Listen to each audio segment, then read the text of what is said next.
नमस्कार दोस्तों, स्वागत है आप लोगों का हमारे चैनल आरजीएस एकेडमी पर। कैसे हैं आप लोग? मज़े में, मस्त, बढ़िया। जैसे भी हैं थोड़ा कमेंट्स किया करिए। और मैंने कहा था ना कि मैं पेडागॉजी स्टार्ट करूंगा और बेहतरीन तरीके से स्टार्ट करूंगा। और इसको पूरी क्लास आपको पेडागॉजी की यहाँ पे मिलेगी। पूरी क्लास हम आपको देंगे और बेहतर से बेहतर देने का प्रयास करेंगे ताकि आपको सी-टेट देने जाए तो भी कोई प्रॉब्लम ना हो, क्योंकि वहाँ पे फैक्चुअल नहीं कॉन्सेप्चुअल क्वेश्चन आते हैं। ठीक है, तो कल मैंने एक चैप्टर पढ़ाया हुआ था। इसमें हम लोग कल चर्चा कर रहे थे जिस चैप्टर के बारे में, सॉरी मिटाना भूल गए थे,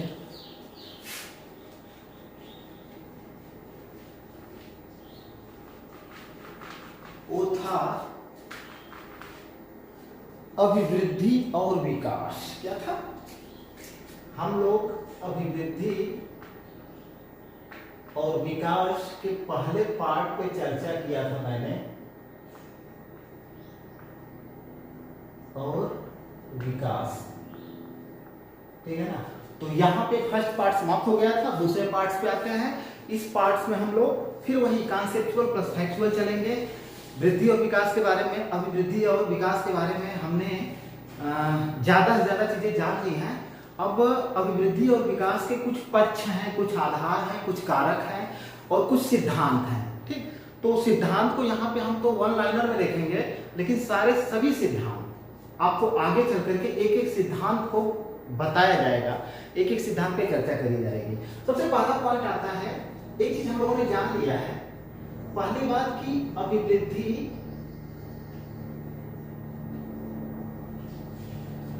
एवं विकास एक दूसरे के पूरक है, एक दूसरे के पूरक है।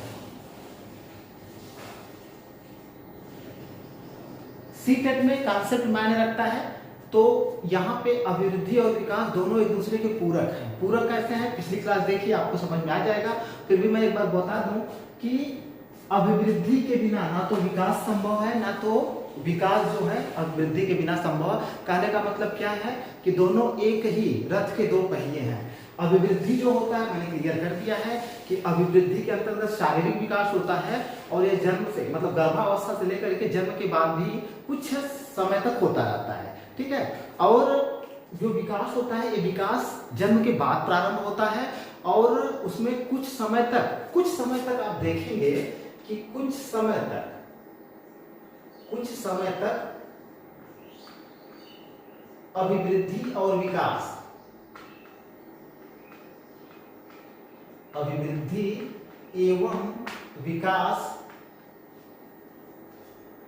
साथ साथ चलते हैं, साथ साथ चलते हैं। ठीक है, बच्चा पैदा हो गया, ठीक है, बाहर वातावरण में आ गया, तो अब उसका क्या है, हाथ पैर का विकास हो रहा है, यानी शारीरिक विकास हो रहा है, उसमें कई सारे अंगों का विकास हो रहा है। लेकिन उसके साथ साथ शिशु बाह्य वातावरण के संपर्क में जब आता है तो कुछ अर्जित गुणों को भी प्राप्त करना शुरू कर देता है, तो उसका विकास भी प्रारंभ हो रहा है और उसकी अभिवृद्धि भी हो रही है। तो कुछ अवस्थाएं ऐसी होती हैं जिनमें अभिवृद्धि और विकास दोनों साथ साथ चलते हैं। और लगभग कब तक चलते हैं? ये जो साथ साथ चलते हैं ना, ऐसा माना जाता है कि किशोरा अवस्था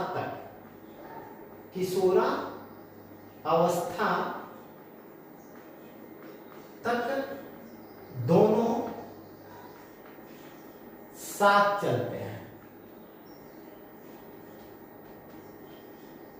ठीक है, किशोरावस्था तक बच्चे की, बालक की अभिवृद्धि भी हो रही है और विकास भी हो रहा है, तो दोनों लगभग ऐसा माना जाता है साइकोलॉजिकल लैंग्वेज में या मनोवैज्ञानिकों के दृष्टिकोण से कि भैया अभिवृद्धि और विकास दोनों साथ साथ चल रहे हैं। किशोरावस्था तक शारीरिक विकास होते रहते हैं। ठीक है ना?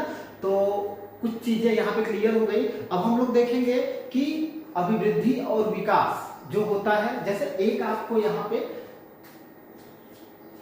ये विकास की जो प्रक्रिया है, विकास की प्रक्रिया, एक क्रम से चलती है, एक क्रम से चलती है, ठीक है ना। अब वो क्रम क्या है, बहुत ही जनरलाइज क्वेश्चन है, सभी लोगों को पता है, यहाँ पे ज्यादा हम लोग चर्चा नहीं करेंगे। सबसे पहले कई मतलब एक क्रम से चलता है जिसको हम अवस्था कहते हैं, जिसको हम क्या कहते हैं, अवस्था कहते हैं। जैसे सबसे पहले पहली अवस्था कौन सी आ जाती है, गर्भाधान, गर्भाधान अवस्था या गर्भधारण की अवस्था, एक पहली अवस्था है। एक कब से कब चलती है, गर्भाधान से लेकर, गर्भाधान से लेकर जन्म तक। और साइंस भी मानता है और साइकोलॉजी भी मानती है कि बच्चा 9 महीने मैक्सिमम 10 दिन, 9 मंथ और 10 डेज, इतने दिनों में बच्चा परिपक्व हो जाता है, मतलब पैदा होने के लिए। तो एक होती है गर्भाधान वाली अवस्था। दूसरी अवस्था की अगर बात करें तो उसके बाद आ जाती है आपकी शैशवा अवस्था, शैशवा अवस्था, ठीक है। एक कब से कब तक चलती है, बच्चा जन्म ले लेता है, ठीक है ना, जन्म से 6 वर्ष तक, ठीक है। इसके बाद बालक और बड़ा होता है तो बाल्यावस्था में प्रवेश कर जाता है। और बाल्यावस्था कब से कब चलता है, 0-6 से 12 वर्ष तक। और इसके बाद चौथा फिर आ जाता है वो किशोरावस्था में, ठीक है। किशोरावस्था कब से कब चलती है, 12 वर्ष से 18 वर्ष तक, ठीक है। इसके बाद प्रौढ़ावस्था आ जाती है, प्रौढ़ावस्था ये कब से कब तक चलती है, आपकी 18 वर्ष के बाद, ठीक है। हमको जैसे देखिए, अगर भारतीय परिप्रेक्ष्य में देखा जाए अगर इसको, ठीक है ना, तो अब साइकोलॉजिकल दृष्टिकोण से प्रौढ़ावस्था को 18 वर्ष के बाद, सॉरी यार, किशोरावस्था 12 वर्ष से 18 वर्ष तक, युवा अवस्था, सॉरी युवा अवस्था, युवा अवस्था को 18 वर्ष के बाद से लेकर के माना जाता है, ठीक। तो देखिए हर जगह पे जो सोशियोलॉजिस्ट हैं या जो साइंस के दृष्टिकोण से, या हम कहते हैं कि हिस्टोरिकल दृष्टिकोण से, सब में अवस्थाएं अलग अलग ढंग से विभाजित की गई हैं, ठीक है। लेकिन साइकोलॉजिकल दृष्टिकोण से ये वाली अवस्था जो चलती है, युवा अवस्था 18 वर्ष के बाद चलती है। लेकिन अगर दूसरे दृष्टिकोण से देखा जाए तो युवा अवस्था 18 वर्ष के बाद नहीं चलती है। 18 वर्ष के बाद हम युवा अवस्था उसको नहीं कर सकते हैं, ठीक है। उसको भी कई मामलों में डिवाइड किया गया है, ठीक है। जैसे हर समय जो है अवस्था की परिभाषा बदलती रहती है, चाहे वैश्विक दृष्टिकोण हो चाहे भारतीय दृष्टिकोण हो। तो वहां पर हमको चर्चा नहीं करनी, हमको सीधे सीधे यह देखना साइकोलॉजी में विकास की प्रक्रिया क्रम से चलती है। जो अवस्थाएं होती है इसमें पहली अवस्था ये है, गर्भाधान से लेकर जन्म तक 9 महीने 10 दिन। शैशवावस्था जन्म से 6 वर्ष तक चलती है। बाल्यावस्था 0 से मतलब 6 वर्ष से 12 वर्ष तक चलती है। किशोरावस्था 12 वर्ष से 18 वर्ष तक चलती है। युवा अवस्था 18 वर्ष के बाद स्टार्ट हो जाती है। एक चीज और यहाँ पे ध्यान देने वाली बात है कि ये जो सारी अवस्थाएं हैं, सभी अवस्थाओं को एक क्रम में बांट करके हमको पढ़ना पड़ेगा साइकोलॉजी में। जैसे ही वृद्धि और विकास का चैप्टर समाप्त होगा, हम तुरंत जो है गर्भावस्था में चले जाएंगे। कहने का मतलब ये है कि हमारा चैप्टर स्टार्ट हो जाएगा गर्भावस्था से, ठीक है ना। तो सारी अवस्थाओं को क्लियर किया जाएगा। उसमें साइकोलॉजिस्ट जो है उनकी परिभाषा क्या है या जो भी चीजें उसके बारे में सारी चीजें क्लियर कर देंगे वहां पे। तो अभी इतनी चीजें आप क्लियर करिए कि विकास की प्रक्रिया एक क्रम से चलती है, ठीक है ना। मनोवैज्ञानिकों ने विकास की जो प्रक्रिया है, अवस्था को कितने भागों में बांटा है, तो 5 भागों में मेनली। ये कौन कौन से? गर्भावस्था, शैशवावस्था, बाल्यावस्था, किशोरावस्था और इसके बाद युवावस्था, ठीक है। चलिए अब इसके बाद इसको मिटाते हैं, फिर आगे बढ़ते हैं। आगे बढ़ करके चेक करते हैं।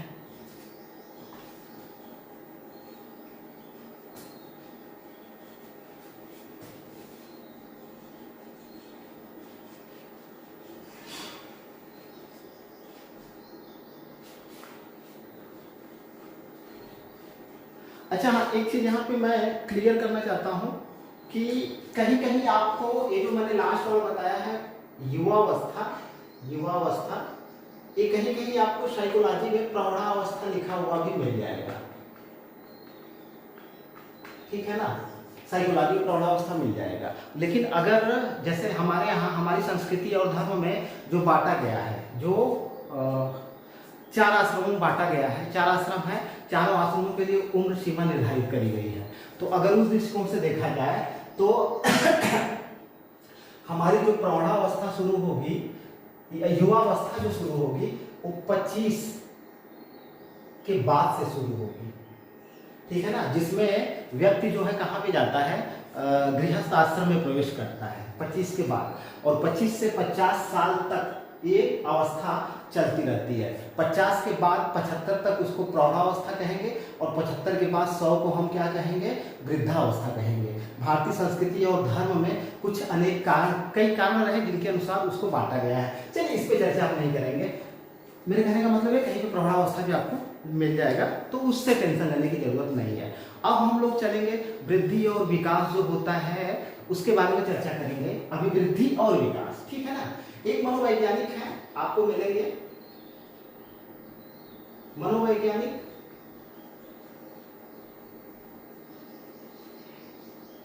थारनडाइक,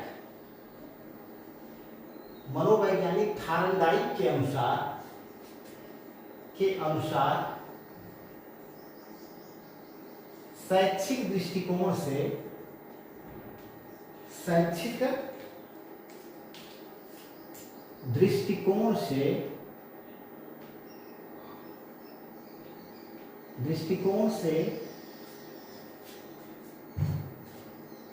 महत्वपूर्ण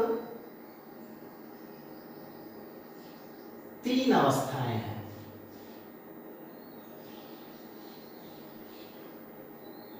ठीक है ना। इन्होंने 3 अवस्थाओं को बताया कि भैया शिक्षा के दृष्टिकोण से 3 अवस्थाएं महत्वपूर्ण होती हैं। कौन कौन सी? एक शैशवावस्था हो गई इनकी, अच्छी परिभाषा है, समझ में बात आती भी है। बाल्यावस्था और इसके बाद युवावस्था या प्रौढ़ावस्था, सॉरी यार, किशोरावस्था। इन्होंने कहा कि शैक्षिक दृष्टिकोण से 3 अवस्थाएं महत्वपूर्ण होती हैं, यानी इन्हीं 3 अवस्थाओं में बालक को जो कुछ भी बनना होता है, बालक को, इनका कहना है कि बालक को जो कुछ भी बनना होता है, बालक को जो बनना होता है वह इन्हीं 3 अवस्थाओं में बन जाता है। मतलब इन्हीं 3 अवस्थाओं में शिक्षा दीक्षा प्राप्त करके उसकी समाज में क्या भूमिका होगी, समाज में उसकी भूमिका का निर्धारण हो जाता है। मतलब उसको क्या बनना, उसकी समाज में कैसी भूमिका होगी, इसके बारे में, अगर इसके बारे में कौन सी अवस्थाएं क्लियर करती हैं, तो ऑप्शन है शैशवावस्था, बाल्यावस्था और किशोरावस्था। तो इसको आपको याद करके रखना है कि थारनडाइक के अनुसार निम्न में से कौन सी अवस्था शैक्षिक दृष्टिकोण से महत्वपूर्ण नहीं है। तो आपको तीनों अवस्थाएं पता होनी चाहिए, शैशवावस्था, बाल्यावस्था, किशोरावस्था। ये थारनडाइक का विचार था अभिवृद्धि और विकास के अंतर्गत। ठीक है, अब चलते हैं हम लोग विकास के 5 पक्ष। मनोवैज्ञानिकों ने बताया है कि विकास के 5 पक्ष होते हैं, 5 पक्ष होते हैं, ठीक है ना, मतलब 5 पहलू होते हैं, 5 पहलू होते हैं। कौन कौन से? एक है हमारा पहला शारीरिक विकास,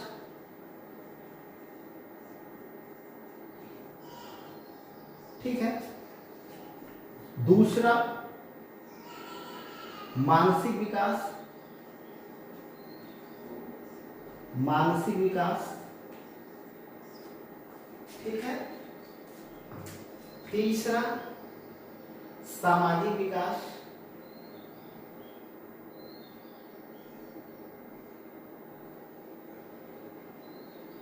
ठीक है। चौथा संवेगात्मक विकास,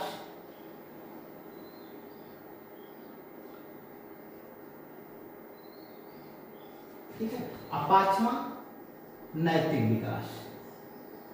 पांचवा नैतिक विकास। ठीक है, तो यहां से वन लाइनर क्वेश्चन आते हैं कि विकास के कितने पक्ष होते हैं। विकास के 5 पक्ष होते हैं। विकास के 5 पक्ष होते हैं। पहला शारीरिक विकास, दूसरा मानसिक विकास,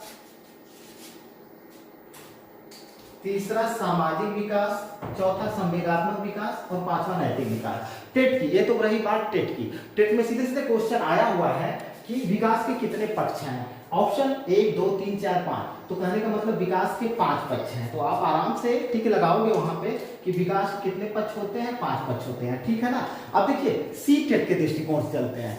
सी टेट में क्वेश्चन कैसे करेगा कि विकास का निम्न में से कौन सा पक्ष नहीं है। ठीक है, तो जब आपको पांचों पक्ष मालूम होंगे तभी आप छठवें पक्ष को अलग कर पाएंगे। उसमें से एक ऑप्शन ऐसा दे सकता है जो कि उसमें शामिल ना हो, तो पांचों पक्ष आपको मालूम होना चाहिए। अब चले सीटेट की तरफ फिर चलते हैं। देखिए क्वेश्चन इजी टू मॉडरेट, परीक्षा का पैटर्न बदल रहा है, उसी हिसाब से आपकी सोच भी बदलनी चाहिए। इजी टू मॉडरेट होना पड़ेगा आपको। शारीरिक विकास, अगर क्वेश्चन यहां से बनाया जाए तो कई तरह से क्वेश्चन बनाया जा सकता है। जैसे हम अगर शारीरिक विकास की अगर बात करते हैं, शारीरिक विकास की बात करते हैं, ठीक है, तो यहां से कोई एक चीज आपको समझना पड़ेगा। ये जो शारीरिक विकास है ये होता कब है, कब होता है। हम अभिवृद्धि और विकास पढ़ रहे थे, तो जो शारीरिक विकास हो रहा था वो अभिवृद्धि के अंतर्गत हो रहा था, मेनली अभिवृद्धि के अंतर्गत। ठीक है ना। लेकिन इसके बाद जन्म के बाद भी होता है, तो ये जो शारीरिक विकास होता है अभिवृद्धि के अंतर्गत भी शामिल होगा, अभिवृद्धि के अंतर्गत भी शामिल होगा और विकास के अंतर्गत भी शामिल होगा। ठीक है। अब देखिए यहां से सीटेट लेवल का क्वेश्चन मैं बता रहा हूं। यहां से अब देखिए घुमा करके क्वेश्चन पूछा जा सकता है कि विकास का पक्ष जो है, जो शारीरिक विकास है, निम्न में से किसके अंतर्गत शामिल है। ठीक है ना। तो एक ऑप्शन देगा अभिवृद्धि, एक विकास, एक ऑप्शन ऐसा देगा अभिवृद्धि और विकास दोनों। तो जब आपको पता रहेगा कि जो शारीरिक विकास है, विकास के 5 पक्षों में जो पहला शारीरिक विकास है, ये जो है अभिवृद्धि और विकास दोनों के अंतर्गत आता है। ठीक है। क्वेश्चन कैसे बनाया जा सकता है, मेरे पास डिजिटल बोर्ड नहीं है, नहीं तो मैं आप लोगों को बहुत बेहतरीन ढंग से इसको देता। अब देखिए मानसिक विकास की अगर बात करें हम, मानसिक विकास जो होता है, ठीक है ना, अब मनोवैज्ञानिक दृष्टिकोण से देखा जाए, ठीक है ना, मानसिक विकास का मतलब सिर का विकास नहीं। मानसिक विकास का मतलब किसका विकास, बुद्धि का विकास। ठीक है। तो मानसिक विकास किसके अंतर्गत आएगा, सीधे सीधे आपके किसके अंतर्गत आएगा, विकास के अंतर्गत आएगा, ना कि अभिवृद्धि के अंतर्गत आएगा। ठीक है ना। समझ रहे हैं आप लोग क्वेश्चन कैसे बना सकता है और कैसे बना करके आप लोगों को थोड़ा सा डिस्टर्ब कर सकते हैं। ठीक है। अब देखिए सामाजिक विकास की बात करते हैं तो सीधे सीधे विकास के अंतर्गत आता है, वृद्धि के अंतर्गत नहीं आएगा। संवेगात्मक विकास की बात करेंगे तो संवेगों का जो विकास होता है बच्चे के जन्म के बाद ही होता है। ठीक है ना। तो ये भी विकास के अंतर्गत आएगा। और ये जो नैतिक विकास है ये भी जब तक बच्चा समाज में परिवार में नहीं आएगा तब तक उसकी नैतिकता का विकास नहीं होगा, तो ये भी विकास के अंतर्गत आएगा। तो एक क्वेश्चन ऐसे भी बन सकता है, निम्न में से 4-5 ऑप्शन दे सकता है, निम्न में से कौन सा वृद्धि के अंतर्गत शामिल है या अभिवृद्धि विकास दोनों के अंतर्गत शामिल है या किसके अंतर्गत शामिल है या नहीं शामिल है। मैंने सारी चीजें क्लियर करवा दी है। यहाँ से कैसे क्वेश्चन बनाए जा सकते हैं आप लोगों को कोई प्रॉब्लम नहीं होगी। ठीक है ना। एक नए दृष्टिकोण से अध्ययन करेंगे। अध्ययन करने का मतलब है सीटेट अगर निकालना है तो कॉन्सेप्चुअल और कॉन्सेप्ट में भी अंदर घुसना पड़ेगा कि यहाँ से कैसे क्वेश्चन बनाया जा सकता है। ठीक है। तो चलिए इसको अब मैं मिटाता हूं, फिर आगे चलता हूं।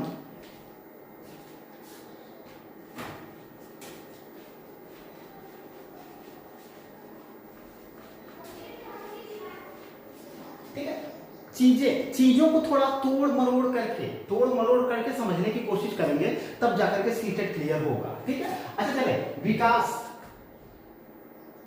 विकास के मनोवैज्ञानिकों के अनुसार विकास के 2 आधार हैं। विकास के 2 आधार हैं। ठीक है। मनोवैज्ञानिकों ने कहा 2 आधार हैं, यानी कि सीढ़ी है। मतलब विकास के लिए हमको 2 सीढ़ियों पर चढ़ना ही चढ़ना है, नहीं चढ़ेंगे तो हमारा विकास नहीं होगा। कौन कौन से, एक है पहला वंशानुक्रम, ठीक है, और दूसरा वातावरण। अब टेट की अगर हम बात करें तो टेट में सीधे क्वेश्चन करेगा कि विकास के कितने आधार हैं। ऑप्शन है कि 1 2 3 4 5, तुरंत आप ऑप्शन पे टिक करोगे कि ठीक है भैया 2 आधार हैं, ठीक है ना। विकास की 2 श्रेणियां हैं। कौन कौन से, ये भी आपको पता ही होगा, पता रहेगा कि वंशानुक्रम है, एक वातावरण है। लेकिन अब सीटेट की तरफ चला जाए तो सीटेट में कैसे यहाँ पे आप डिस्टर्ब हो सकते हैं। देखिए वंशानुक्रम और वातावरण 2 चीजें हैं ना।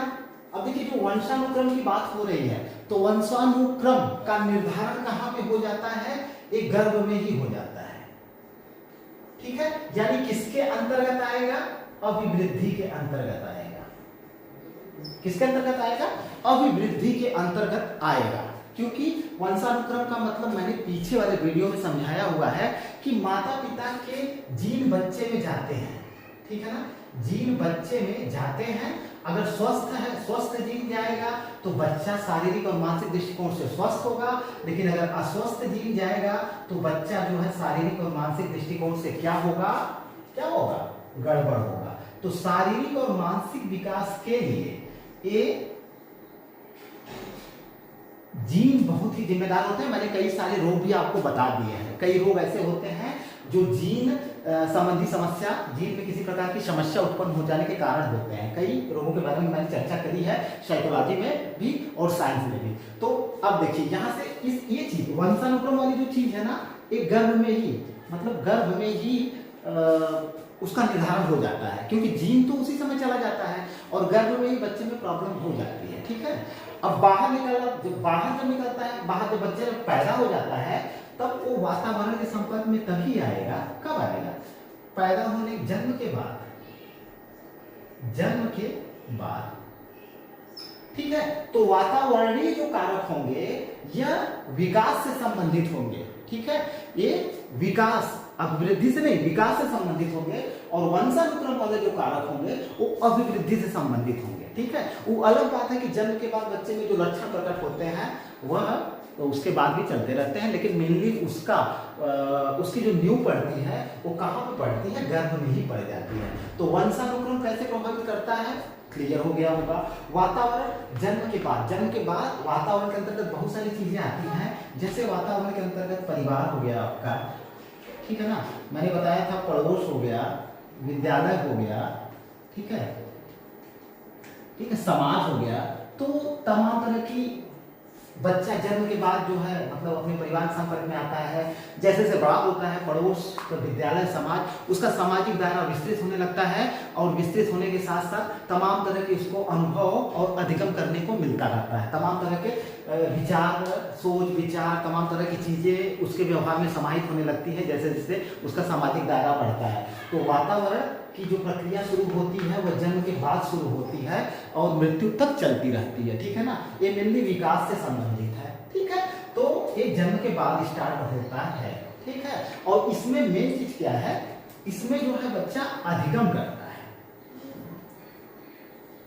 अधिगम, तो अधिगम जो कारक है ये वातावरणीय कारक के अंतर्गत आएगा। वातावरणीय कारक के अंतर्गत कौन आएगा, अधिगम आएगा। क्योंकि जब बाह्य वातावरण से बच्चे का संपर्क होगा तभी वो सीखेगा, ठीक है ना। और सीखने में जब सीखता है तो वह कैसे गुण अर्जित करता है, अर्जित गुण, अर्जित गुणों को, ठीक है ना। जब बाहर आएगा, अधिगम करेगा तो अर्जित गुणों का समावेश उसके व्यक्तित्व के अंदर होगा। उसके व्यक्तित्व में, बालक है, बच्चे या जो कुछ भी हो, उसके व्यक्तित्व में अर्जित गुणों का समावेश होगा, उसके लिए अधिगम जिम्मेदार होगा, ठीक है। तो अधिगम और अर्जित गुण की अगर बात आएगी तो वातावरणीय कारक के अंतर्गत शामिल होंगे। और वातावरणीय कारक जो है विकास के अंतर्गत मेनली शामिल होगा। और वंशानुक्रम वाला कारक जो होगा वह अभिवृद्धि के अंतर्गत शामिल होगा, ठीक है। अच्छा चलिए, ये सारी चीजें क्लियर हो गई होंगी। हम, मुझे लगता है आप लोगों को कि विकास के 2 आधार हैं, तो दोनों आधार कैसे प्रभावित करते हैं बालक को, क्लियर हो गया होगा। चलिए अब देख लेते हैं इसको मिटा करके।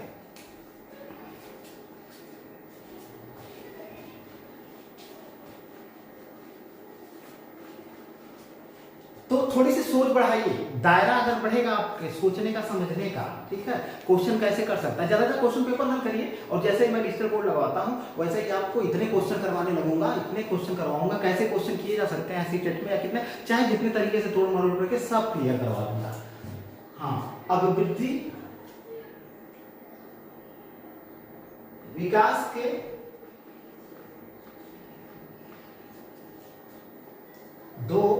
कारक हैं। मनोवैज्ञानिकों के अनुसार अभिवृद्धि और विकास के दो कारक हैं। कौन कौन से कारक होते हैं? एक है, पहला है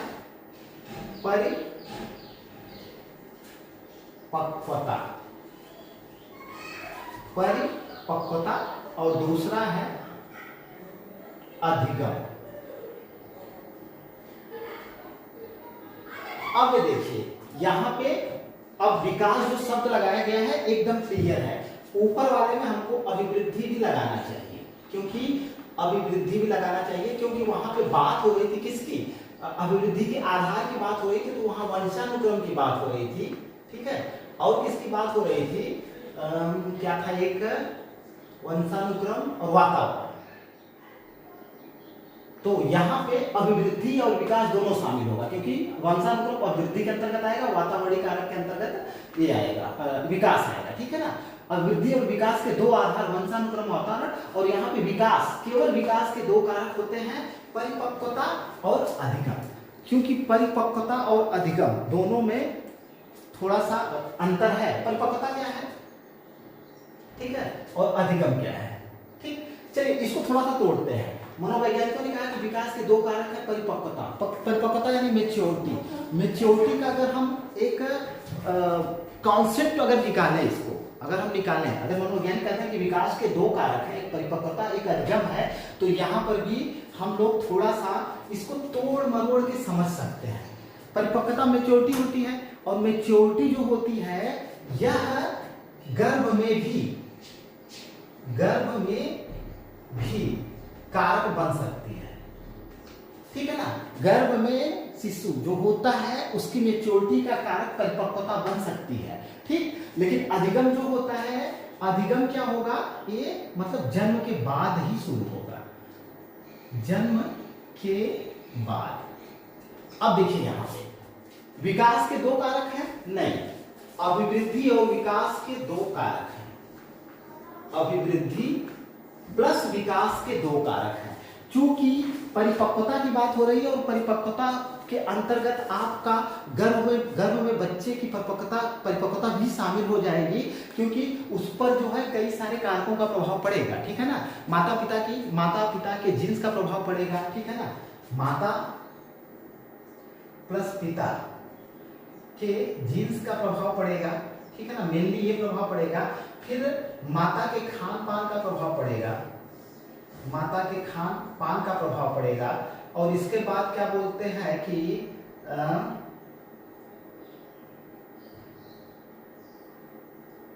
खान पान, हाँ पोषण, इसको समझ लीजिए। तो मिला जुला करके माता पोषण, जो बाहर आकर के भी पोषण शुरू होता है, लेकिन अंदर भी, लेकिन यहाँ पे डायरेक्ट और इनडायरेक्ट की बात हो रही है। माता के खान पान या पोषण का प्रभाव गर्भ में पल रहे बच्चे के ऊपर पड़ता है, ठीक है ना। अगर पोषण खराब होगा, माता का खान पान खराब होगा, या उसका स्वास्थ्य सही नहीं रहेगा, स्वास्थ्य अगर खराब है तो उसका प्रभाव बच्चे की परिपक्वता पर पड़ना ही पड़ना है, ठीक है ना। और उसके जो माता पिता के जीन्स जो हैं उनका प्रभाव बच्चे पर पड़ना ही पड़ना है। अधिगम जन्म के बाद शुरू होता है, और ये जो है विकास से संबंधित तत्व है। अधिगम केवल विकास से संबंधित है, क्योंकि जन्म के बाद ही बच्चे को आप सिखा पढ़ा सकते हैं। और अधिगम की जो प्रक्रिया होती है ये जन्म से लेकर मृत्यु तक चलती है। मृत्यु शैया पर भी व्यक्ति को कुछ ना कुछ अधिगम करने को मिल ही जाता है। कोई अधिगम का मतलब किताबी ज्ञान से ही नहीं होता है, ठीक है। तो यहाँ ये जो अधिगम है ये विकास से संबंधित है, परिपक्वता जो है अभिवृद्धि से संबंधित है, ठीक है ना। तो यहाँ से क्वेश्चन तोड़ मरोड़ करके बनाए जा सकते हैं, या सीटेट में पूछे जा सकते हैं, ठीक है। तो मैंने क्लियर कर दिया है। तो अब एक चीज और है, विकास के सिद्धांत, कुछ सिद्धांत हैं।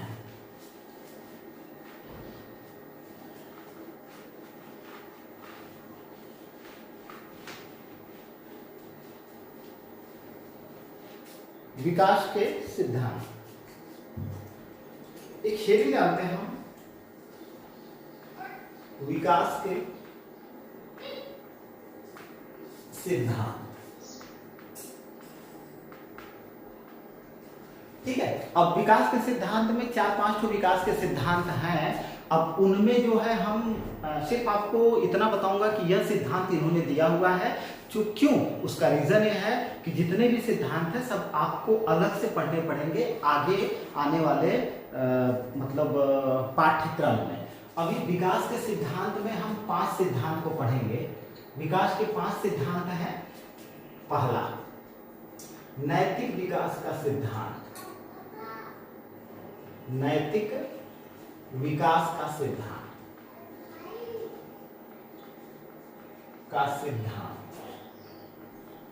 ठीक है ना। इसके प्रतिपादक कौन थे? लॉरेंस कोहलवर्थ।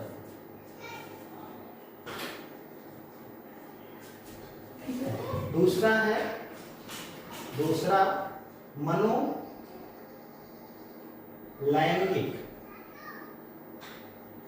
मनोलैंगिक विकास का सिद्धांत।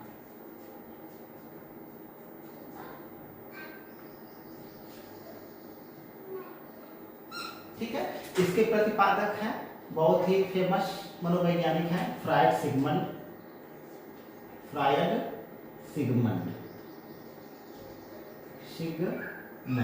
ठीक है। तीसरा है भाषा विकास का सिद्धांत। भाषा विकास का सिद्धांत,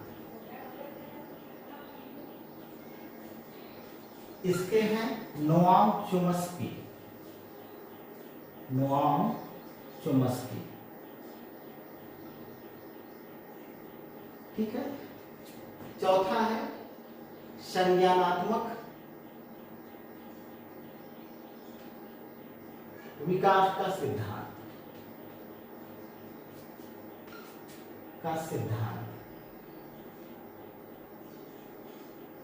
इसके हैं जीन पियाजे।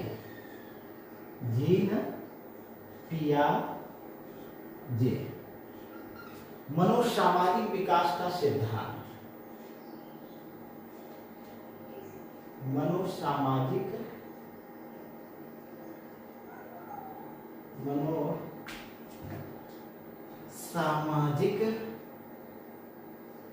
विकास का सिद्धांत। ठीक है। इसके हैं इरिक्सन। अच्छा देखिए, विकास के सिद्धांत, इन्होंने विकास का सिद्धांत दिया हुआ है। तो यहां से क्वेश्चन तो वन लाइनर में कई बार पूछा गया है कि नैतिक विकास का सिद्धांत किसका है। ठीक है, नैतिक विकास का सिद्धांत किसका है? ऑप्शन है लॉरेंस कोहलवर्थ। मनोलैंगिक विकास का सिद्धांत किसका है? आपका ऑप्शन है फ्रायड सिगमंड। भाषा विकास का सिद्धांत किसका है? Noam Chomsky. संज्ञानात्मक विकास का सिद्धांत किसका है? जीन पियाजे। मनोसामाजिक विकास का सिद्धांत किसका है? इरिक्सन का है। ठीक है। लेकिन एक चीज हम आपको बता दें, आप लोगों को ये पता होगा कि नैतिक विकास का सिद्धांत जो लॉरेंस कोहलवर्थ ने दिया था, इसके बारे में एक अध्याय है। ठीक है, थोड़ा डिटेल में पढ़ना पड़ेगा इसको। चाहे मनोलैंगिक विकास का सिद्धांत हो, चाहे भाषा विकास का सिद्धांत हो, संज्ञानात्मक विकास का सिद्धांत हो या मनोसामाजिक विकास का सिद्धांत हो, इसके प्रतिपादक का नाम तो आपको याद करके रखना ही रखना है।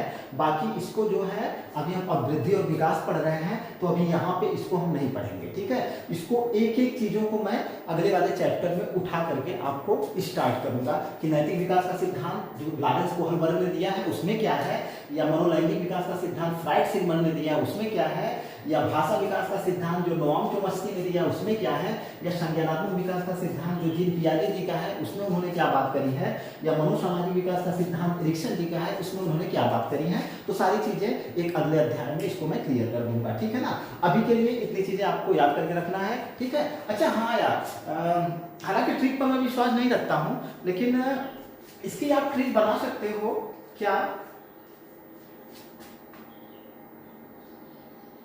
नालायक मानव फ्रॉड भाषा चौकसी से बोलता है।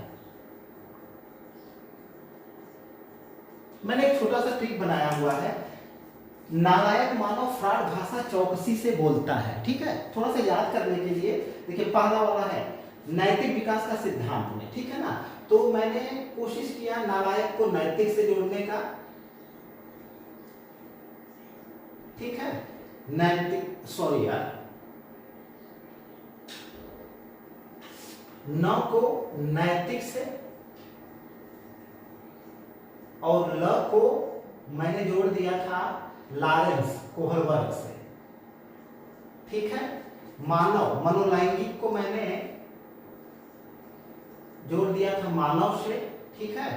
मनोलैंगिक को विकास का सिद्धांत किसका है? फ्रायड का, तो फ्रायड को मैंने फ्रायड से जोड़ दिया था, ठीक है। ये मनोलैंगिक को मैंने मानव से जोड़ा और फ्रायड को फ्रायड से जोड़ा, और भाषा विकास में भाषा को भाषा से ही मैंने जोड़ा, ठीक है। नोआम चोम्स्की ने दिया है, तो चोम्स्की को मैंने चौकसी बोल दिया, यानी चोम्स्की, ठीक है। नालायक मानव फ्रायड भाषा चौकसी से बोलता है, तो नैतिक विकास का सिद्धांत लॉरेंस कोहलबर्ग, मनोलैंगिक विकास का सिद्धांत फ्रायड है, सिगमंड, भाषा विकास का सिद्धांत नोआम चोम्स्की। 3 के लिए मैंने ट्रिक बनाया, ठीक है। 3 के लिए मैंने एक ट्रिक बना दी थी, और चौथे के लिए कौन सा है? संज्ञानात्मक विकास का सिद्धांत जीन पियाजे जी ने दिया था, तो मैंने इसके लिए बना दिया था कि इसके लिए मैंने बना दिया था संज्ञा प्याज है, संज्ञानात्मक विकास का सिद्धांत जीन पियाजे। प्याज क्या है? एक वस्तु है, संज्ञा है ना, तो संज्ञानात्मक विकास का सिद्धांत जीन पियाजे, संज्ञा प्याज है। तो चौथे के लिए मैंने ये बना दिया था, और 5वें के लिए मनोसामाजिक विकास का सिद्धांत एरिक्सन। इसके लिए मैंने एक छोटा सा ट्रिक बनाया कि मानव समाज के लिए इलेक्शन जरूरी है,